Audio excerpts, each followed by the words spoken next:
And I was close, and I was right behind a big pine tree. And in my camera, I could see that eye watching me. So I acted like I was going to step around the corner of that tree. This was up in Yellowstone, though. And he brings his head up, and he was already come my way. I, I went back through the trees as fast as I could go, left him there.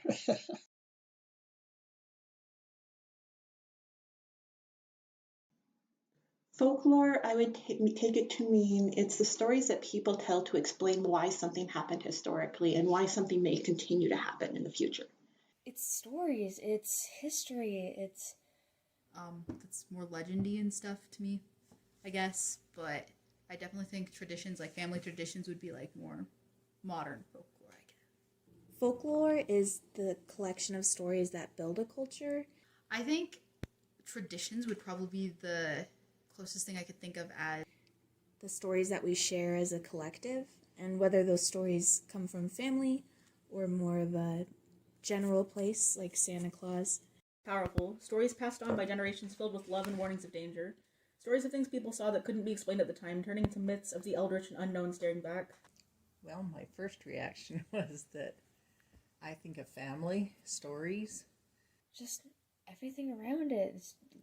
It's lore. And the combination of the two, it's people around you's lore. Oh, yes. And to many youth, I told that story, I bet, to 1,000 different kids in scout camps and scout meetings. And I dressed up like Frank Clark would have been and tried to act like I was him. And I had sounds like grizzly bears for him to hear. And kids love a story. You can read something to them out of a book, but if you tell a story, they remember it.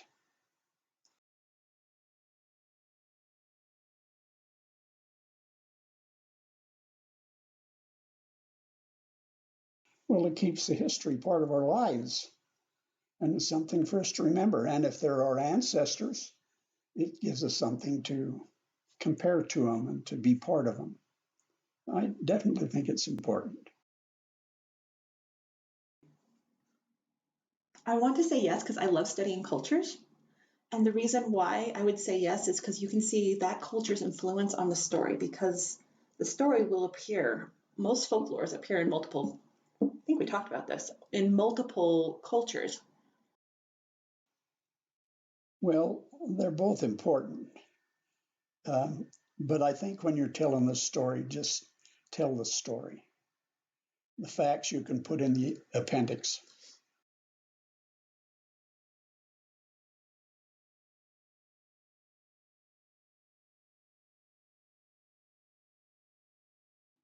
Not off the top of my head. What usually stands out to me is who I'm with, the people I'm spending the time with, and the stories they tell while I'm there. Because we would often go with my grandfather, and my grandfather would start telling us about how maybe he helped put in the electricity in a certain town, and he helped with the building of a really old building in the area. And then he would tell us, like one area, one of our ancestors thought they found gold in southern Utah, and there's a bunch of random mines that one of our ancestors lost all the family money and gave up a ton of property just so he could find gold.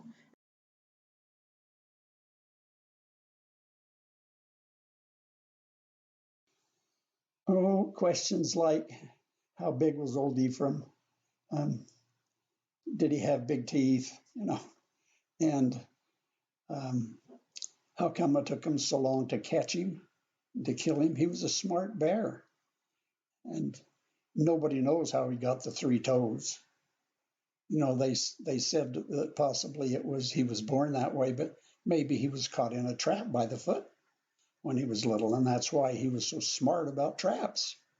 And that's speculation that many people have talked about. So.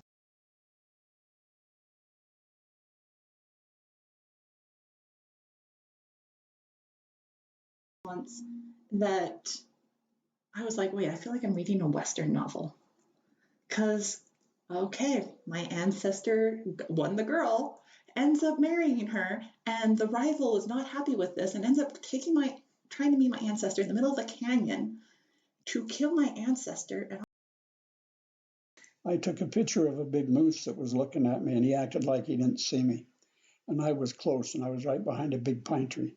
And in my camera, I could see that eye watching me. So I acted like I was going to step around the corner of that tree. This was up in Yellowstone, though. And he brings his head up, and he was already come my way. I went back to the trees as fast as I could go, left him there. So we don't think of grizzly bears here. I've seen one grizzly bear in Cache National Forest in my whole life, and that was when I was deer hunting. Never seen one since.